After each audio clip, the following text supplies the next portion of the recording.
तारीख 1 महीना 2026। शुक्रवार। विषय क्या हुआ आपका? हिंदी व्याकरण। कौन सा क्लास है?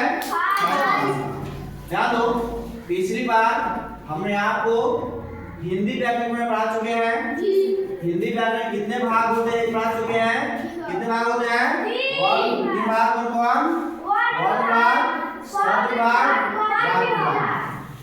वर्ण भाग का पढ़ा चुके हैं मैंने इसके बारे में, और इसके बारे में बताया कितने भाग होते हैं इसका? दो भाग। कौन कौन? स्वर वर्ण और व्यंजन। और स्वर वर्ण दिखा चुके हैं, और स्वर वर्ण में कितने भाग होते हैं? एक। कौन कौन? ह्रस्व स्वर, दीर्घ स्वर, रूप स्वर। ठीक है, ये तो हमने अब ध्यान दो, यहाँ पे ध्यान दीजिए कि ह्रस्व स्वर किसे कहते हैं।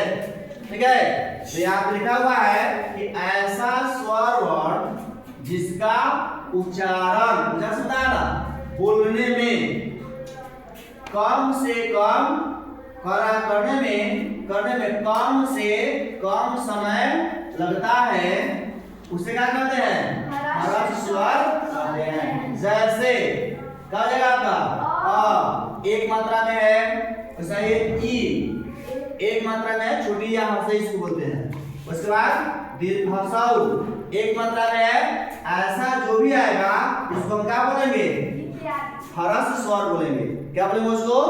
ह्रस्व स्वर। इसके बाद आता है स्वर वर्ण का दूसरा भाग, इसका नाम क्या है?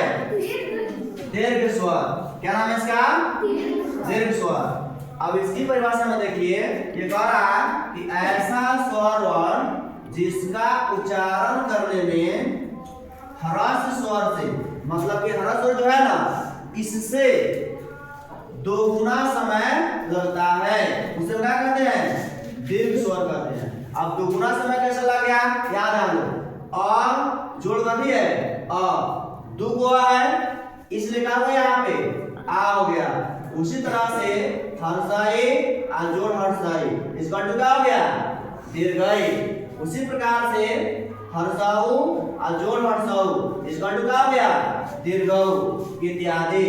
तो इस तरह का जो डबल मात्रा से जुड़ कर आएगा उसे क्या बोलेंगे? दीर्घ स्वर कहेंगे। ठीक है।